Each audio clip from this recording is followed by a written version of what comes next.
Mi esposa me dijo que me cocinara yo mismo después de 14 horas de trabajo, y esa noche empezó el fin de nuestro matrimonio. Después de un turno de 14 horas llegué a casa agotado y con un hambre que me quemaba el estómago, pero lo primero que recibí fue la frialdad de Lucía, mi esposa, diciéndome que aquello no era un restaurante y que me cocinara yo mismo. En ese momento lo tomé como una respuesta hiriente, un mal gesto fruto del cansancio o la rutina, pero esas palabras se quedarían grabadas como la chispa que encendió un cambio irreversible en mi vida. Tengo 32 años. Llevo casado con Lucía desde hace 3, y convivo con sus 2 hijos de un matrimonio anterior, Diego, de 11 años, y Claudia, de 8. Trabajo como técnico de campo en una empresa de telecomunicaciones. Mis jornadas suelen ser largas, a veces con imprevistos que me hacen volver a casa a las 10 o incluso a las 11 de la noche. Cuando empezamos a salir, hace 5 años, todo era diferente. Lucía trabajaba como coordinadora de marketing, teníamos más equilibrio y solíamos turnarnos para cocinar o compartir los gastos de la cena. Era un equipo, o al menos eso sentía. Su exmarido, Javier Martín, nunca cumplía con la manutención y apenas se hacía presente en la vida de los niños. Yo decidí asumir ese rol, no porque alguien me obligara, sino porque lo sentí como lo correcto. Con el tiempo, al casarnos, Lucía redujo su carga laboral y se pasó al trabajo freelance para estar más disponible para Diego y Claudia. A mí me pareció lógico, ellos ya habían vivido suficiente inestabilidad. Le aseguré que yo podría sostener las finanzas mientras ella organizaba sus encargos de diseño desde casa.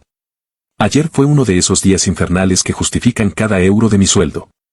3 torres de telecomunicaciones fallaron en distintos puntos del distrito y pasé 14 horas entre equipos eléctricos y estructuras bajo un sol de casi 35 grados. Terminé a las 10:15 de la noche, sudado, con raspones en las rodillas de arrastrarme por espacios estrechos y sin haber probado bocado desde el mediodía. Al entrar, encontré a Lucía recogiendo platos en la cocina. Los niños ya estaban en sus habitaciones. Abrí el frigorífico buscando sobras o algo rápido de calentar, pero no había nada. Pregunté si quedaba comida y, sin mirarme, soltó: «Eres adulto, Álvaro, prepáratelo tú mismo». Me quedé helado. Volví a preguntar, intentando sonar calmado, y entonces se giró con cara de fastidio. «Hice la cena para los niños a las 6. No llevo un restaurante para que cada uno llegue a la hora que quiera y espere que haya comida lista». Intenté explicarle que había estado trabajando desde primera hora, que no podía controlar las emergencias, pero ella se encogió de hombros. «Esa es tu decisión, nosotros tenemos nuestra rutina». Le pregunté si de verdad pensaba que yo elegía pasar 14 horas fuera de casa. Me miró como si exagerara. «Tú aceptaste ese trabajo, tú aceptaste las horas extra. No esperes que cambie toda mi noche porque no sabes organizarte». En ese momento quise recordarle que gracias a esas horas extras se pagaba la hipoteca, los entrenamientos de fútbol de Diego, los materiales de arte de Claudia y hasta el coche que ella conducía. Pero estaba demasiado cansado. Me preparé un simple sándwich de mantequilla de cacahuete y me fui a la cama. Lo peor no fueron sus palabras, sino la manera en que me miró, como si yo fuese un inquilino más en lugar de su esposo, un extraño que ocupaba espacio en la casa. Yo cubro la hipoteca, los recibos de luz y agua, el coche y la mayor parte de la comida. Lucía hace unos pocos encargos de diseño, 15 o 20 horas semanales, y gana como mucho 800 o 1000 euros al mes. Nunca me quejé de sostenerlo todo porque pensé que eso era lo que hacían las parejas, apoyarse. Pero últimamente me pregunto si realmente soy su compañero o solo el tipo que mantiene la casa mientras ella vive con sus hijos. No malinterpretó, quiero a Diego y a Claudia, son buenos críos, y siempre he intentado ser un buen padrastro. Pero a veces siento que soy más un invitado tolerado que un miembro real de la familia. El mes pasado vino de visita Carmen, la madre de Lucía, y se quedó una semana en casa. Cada cena era lo mismo, Lucía, su madre y los niños hablando de la escuela, de anécdotas familiares, de planes de fin de semana. Yo estaba allí, sentado, pero invisible. Alguna vez me preguntaban por mi trabajo, de manera superficial, y luego la conversación volvía a girar en torno a ellos. Una noche, Carmen enseñaba fotos antiguas de cuando Lucía tenía la edad de Claudia. Sonreía con nostalgia y comentó: «Mira qué parecida es Claudia a ti, Lucía». Luego me miró y, con una sonrisa educada, dijo: «¿A qué se nota la semejanza, Álvaro?». Me sentí como un vecino mirando un álbum ajeno, no como alguien que compartía cada día bajo ese techo. Me quedé con una sensación amarga, ¿estaré exagerando? Es descabellado esperar que mi esposa me guarde un plato caliente después de una jornada agotadora, o que al menos se alegre de verme llegar. Siempre pienso en mis padres. Mi padre, Manuel, trabajaba en construcción. Había semanas en que hacía 12 o 13 horas seguidas, pero mi madre, Carmen, jamás lo dejaba llegar a casa sin tenerle algo de cena lista. No por obligación, sino por cariño. Así entendía yo el matrimonio, un lugar donde te cuidan, no solo donde compartes techo. Hace un año le propuse a Lucía ir a terapia de pareja. Le dije que sentía que nos desconectábamos, que algo no estaba bien. Ella lo rechazó, me dijo que inventaba problemas, que no hacía falta. Yo insistí, pero nunca se abrió a esa posibilidad. Después de la escena de la cena, me quedé dándole vueltas. Y decidí hacer una prueba. Si ella pensaba que yo debía ocuparme solo de mí, haría exactamente eso. El lunes, al volver del trabajo, pasé por el supermercado y compré solo para mí, buenos filetes, pasta de calidad, pan fresco, vino. Cosas que normalmente no compro porque pienso en la economía de la casa, aunque soy yo quien financia casi todo. Llegué y me preparé una cena para mí sin preguntar a nadie si quería algo. Lucía les había hecho a los niños unos macarrones de sobre. Me miró raro cuando pasé con mi plato, pero no dijo nada.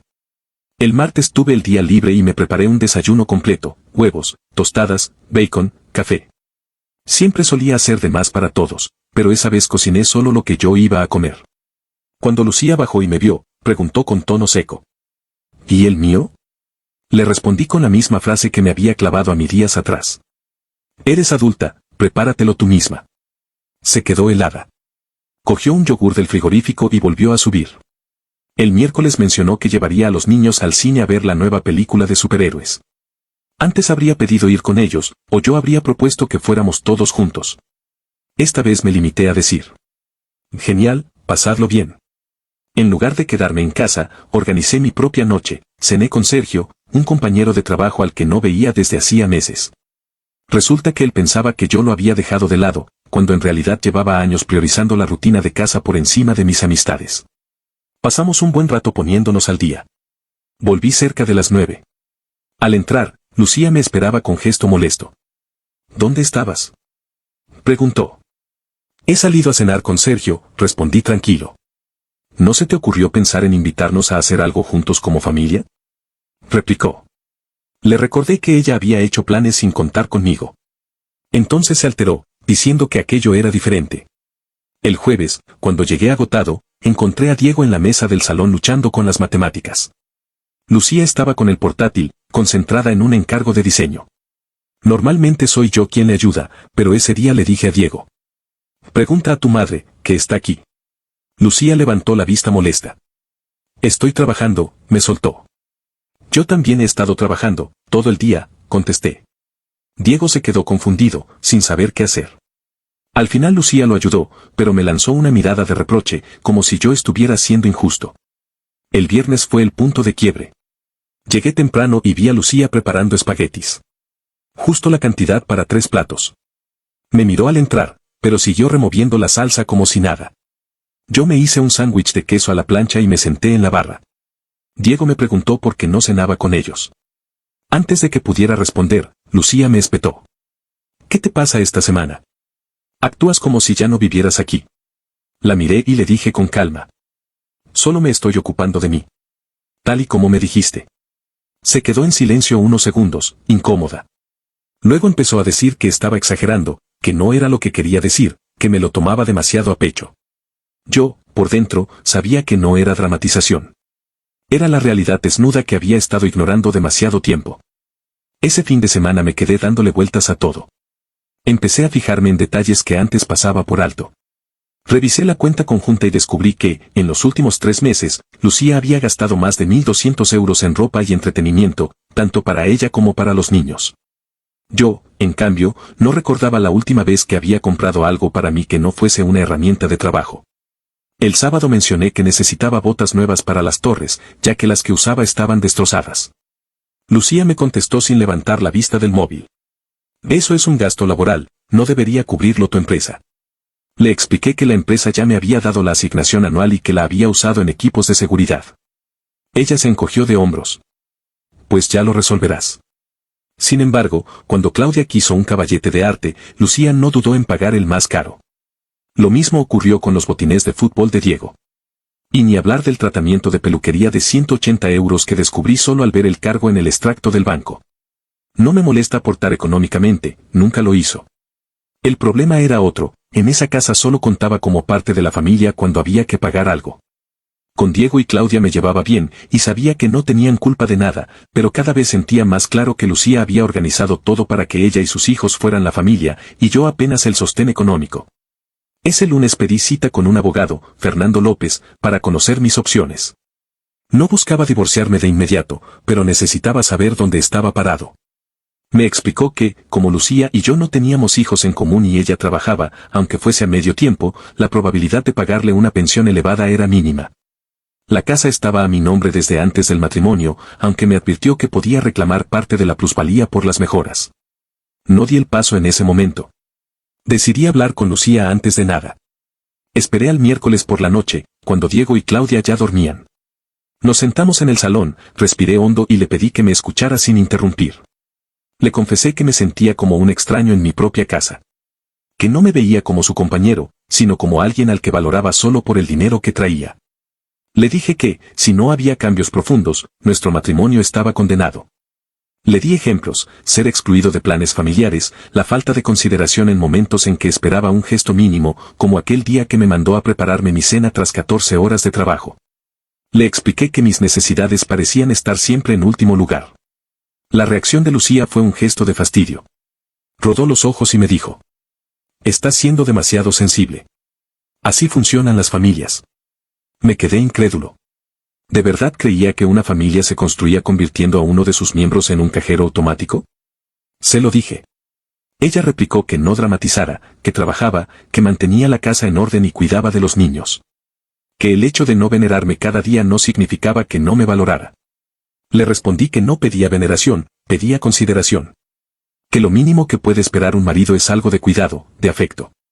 Le puse como ejemplo a mis padres. Mi madre siempre guardaba un plato a mi padre, no por servidumbre, sino por amor. Pero Lucía se atrincheró en su postura. «No voy a dejar que me haga sentir culpable por tener límites», dijo. Entonces fui directo.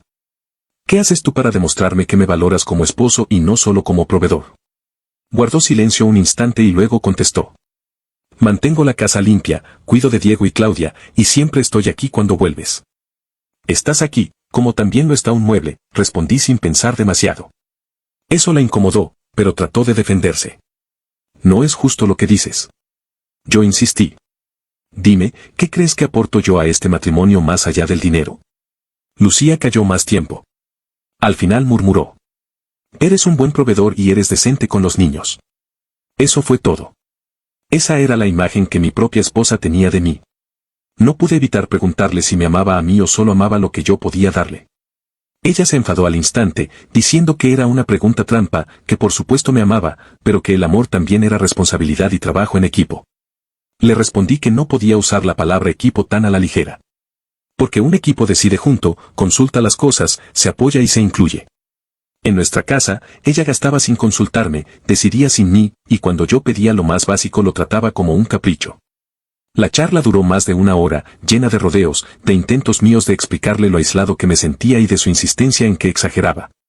Hasta que le hice una pregunta sencilla. «Si mañana pierdo mi trabajo y paso 6 meses en paro, ¿seguirías queriendo estar conmigo?» Ese silencio, breve pero pesado, fue la respuesta que necesitaba. El viernes presenté la demanda. El viernes, mientras estaba en el trabajo, le entregaron la notificación del divorcio. A las 10 de la mañana me llamó fuera de sí, gritando que era un egoísta, que estaba abandonando a ella y a los niños, que era cruel. «Lucía, llevo meses intentando hablar contigo de esto y siempre lo has minimizado», le respondí con calma. «Jamás supe que estabas pensando en divorciarte», gritó. «No tenía por qué amenazarte con la palabra divorcio para que me trates como a tu esposo», contesté. Esa noche, al volver a casa, la encontré llorando. Diego y Claudia estaban en casa de su hermana, así que hablamos a solas. Entre lágrimas me preguntó cómo podía hacerles esto, que no entendía, que no era para tanto. «Aquí no soy tu marido, Lucía, soy tu respaldo económico», le dije con voz cansada. «Y no voy a seguir viviendo así». Me juró que me amaba, que estaba equivocado, que yo estaba acabando con todo por nada. Le contesté que, si realmente eran tonterías, nunca le habría costado tanto corregirlas cuando se lo pedí. Ahora era demasiado tarde. Me rogó. «Puedo cambiar. Haré la cena, te incluiré, haré lo que quieras, solo no lo hagas». El simple hecho de que creas que tienes que forzarte a incluir a tu marido ya demuestra lo perdido que está esto, respondí. Me preguntó si aún había alguna manera de arreglarlo. Le dije que esa posibilidad existía meses atrás, cuando empecé a mostrarle mi dolor y lo despreció. Hoy yo tomaba una decisión que ya no podía seguir aplazando. Esa semana empecé a dormir en la habitación de invitados. Ya había encontrado un pequeño piso cerca del trabajo con contrato mensual, mientras avanzaba el proceso. Lo más duro ocurrió una noche en la que Claudia se acercó a la puerta. Con voz temblorosa me preguntó: ¿estás enfadado con Diego y conmigo? Sentí que el corazón se me partía. Me arrodillé y le dije que los problemas de adultos no tenían nada que ver con ellos, que siempre podrían contar conmigo. Cuando me preguntó si aún iba a ayudarla con su proyecto de ciencias, le aseguré que por supuesto, que yo estaría allí. No podía fallarles. Con Fernando, el abogado, hablé sobre eso. Me explicó que, al no haber adoptado legalmente a los niños, no tenía derechos automáticos de custodia. Sin embargo, yo quería seguir presente en sus vidas de alguna forma. Me importaban demasiado como para desaparecer de golpe. Lucía me llamó varias veces en un mismo día, queriendo hablar. Yo no estaba preparado. Le pedí que, de momento, todo se gestionara a través de los abogados. Mientras tanto, Sergio vino una noche con pizza y cerveza. Fue la primera vez en casi 2 años que tenía a un amigo en casa sin sentir que estorbaba. Nos reímos, hablamos de fútbol, de la vida. Me di cuenta de cuánto había estado viviendo sobre cáscaras de huevo en mi propio hogar. 6 semanas después, el divorcio avanzaba sin trabas. Al principio, Lucía intentó reclamar la mitad del valor de la casa, pero su propio abogado le hizo ver que era inviable. Finalmente acordamos que ella recibiría 15.000 euros por las mejoras que hicimos en la vivienda. Me parecía justo. Yo conservaría la casa, mis ahorros y mi coche. Ella se quedaría con el suyo y su equipo de trabajo. De momento, se mudaría con su hermana, que vivía en un buen distrito escolar, lo cual al menos garantizaba que Diego y Claudia no tendrían que cambiar de colegio a mitad de curso. Los niños parecían adaptarse mejor de lo esperado. Son más fuertes de lo que creemos. Lo que más me llamó la atención fue cómo cambió Lucía conmigo en cuanto comprendió que no había vuelta atrás. De repente era la esposa que yo había soñado, preparaba la cena, me preguntaba cómo estaba, me incluía en las conversaciones. Todo lo que nunca había hecho en años, lo hacía ahora. Una tarde me recibió con mi plato favorito y me ofreció un masaje en los hombros. Me preguntó si eso marcaba alguna diferencia. Le contesté con calma. Solo me demuestra que siempre pudiste tratarme como a tu marido, pero elegiste no hacerlo hasta que hubo consecuencias. Ella lloró, dijo que me había dado por sentado, que había olvidado mostrar gratitud. Le creí el arrepentimiento, pero ya no importaba. El tiempo se había acabado. Después de firmar el acuerdo, decidí quedarme en mi piso, aunque la casa siguiera siendo mía. Era más pequeño, pero se sentía verdaderamente mío. Allí podía cocinar para mí sin reproches, invitar amigos sin excusas, ver lo que quisiera en la tele sin sentirme juzgado. La primera señal de que todo empezaba a encajar llegó cuando Diego me mandó un mensaje pidiéndome ayuda para su proyecto de ciencias. Lucía aceptó, y pasamos el sábado entero en mi apartamento construyendo un volcán en miniatura. Fue terapéutico para mí. Confirmé que podía seguir siendo parte de sus vidas sin estar casado con su madre. En medio de la actividad, Diego me miró serio y me preguntó: ¿por qué te mudaste? Me quedé pensando y opté por la verdad sencilla. A veces los adultos descubren que quieren cosas diferentes. Y es mejor vivir separados que vivir infelices juntos. ¿Eres más feliz ahora?, insistió. Lo miré unos segundos y le contesté con honestidad. Sí, campeón, lo soy. Al día siguiente vino Claudia con su propio proyecto, un modelo del sistema solar. Pasamos la tarde pintando planetas y hablando de cuál le gustaría visitar. No hubo tensiones, ni silencios incómodos, solo la ligereza de estar juntos sin presión. Cuando Lucía vino a recogerla, se quedó en la puerta mirando alrededor y me dijo: «¿Te ves más ligero?» «Lo estoy», le respondí. «Ahora mismo no estoy con nadie, pero tampoco descarto que llegue alguien. He aprendido lo que no estoy dispuesto a tolerar». Ella asintió en silencio. Con el tiempo, nuestra relación se volvió cordial. Siempre estaremos ligados por los niños, y eso está bien, pero ya no cargo con la ilusión de ganarme un afecto que nunca quiso dar. Ella empezó a trabajar más horas, incluso hablaba de retomar estudios para encontrar un empleo estable. Supongo que perder a un esposo que cargaba con casi todo es un buen incentivo para aprender a valerse por sí misma. Un día, en medio de una de nuestras conversaciones, me preguntó si yo pensaba que era una mala persona. No lo veo en blanco y negro, le respondí. No creo que seas mala, pero durante años viviste cómoda en un esquema en el que yo cargaba con todo y tú recibías la comodidad. Nunca te preguntaste si era justo. Lo que hiciste no fue con maldad, pero la intención no borra las consecuencias. Hoy vivo con calma.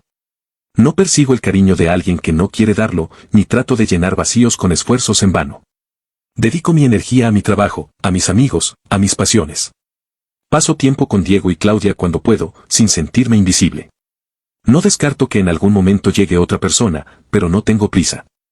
Esta experiencia me enseñó que lo más importante no es pedir demasiado, sino pedírselo a la persona equivocada. Y aunque fue doloroso, me devolvió algo que había perdido hacía mucho tiempo, mi libertad. Espero que les haya gustado el vídeo de hoy. No te olvides de suscribirte, darle a la campanita para que te avise de nuevos vídeos del Edit, darle un like y dejar tu comentario en la cajita de comentarios. Comparte el vídeo para que más personas se enteren de mis nuevos vídeos. Te lo agradecería mucho. Que tengan unos bonitos días, tardes o noches. Nos vemos en el próximo vídeo.